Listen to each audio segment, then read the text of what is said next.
Hello, boys and girls. This is Aunt Fernita, and I have a wonderful story for you called Bitter Water to Better Water.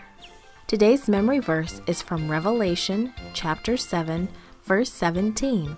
It says, "He will lead them to springs of living water." The message for today's story is we thank God for giving us water.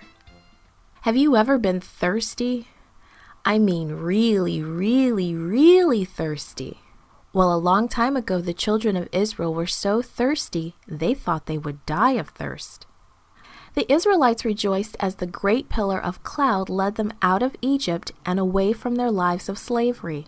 They followed as it led them across the Red Sea and out into the wilderness.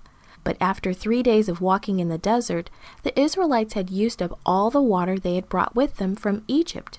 The children were thirsty. The grown-ups were thirsty. The animals were thirsty. Everyone in the whole camp of Israel was very, very thirsty. The cloud led them toward a place called Marah.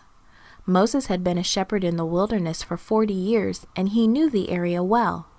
Moses knew that there was water at Marah, but he also knew that it tasted so bad that the people wouldn't be able to drink it. In fact, the word Marah means bitter. But the people didn't know that. As soon as they saw the water, they grew excited. Water! Water!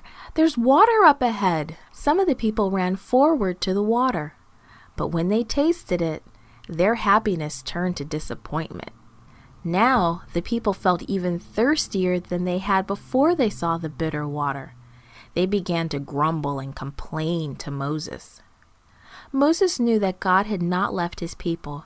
He knew that God would take care of their needs.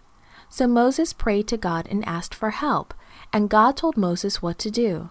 He told Moses to find a piece of wood and to throw the wood into the water. Moses did as God said, and the water turned sweet. Once again, all the people rushed towards the water. This time, they were not disappointed. They drank all they wanted of the cool, sweet water. Children, grown-ups, and animals drank all the water they wanted.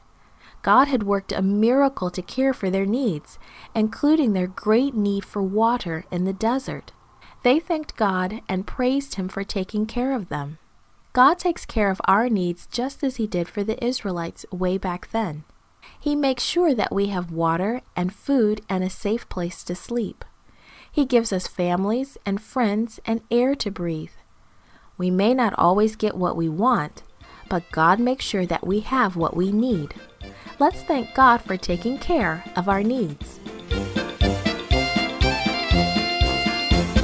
This podcast was brought to you by Gracelink.net and Studio El Piso. For more children's resources, please visit Gracelink.net.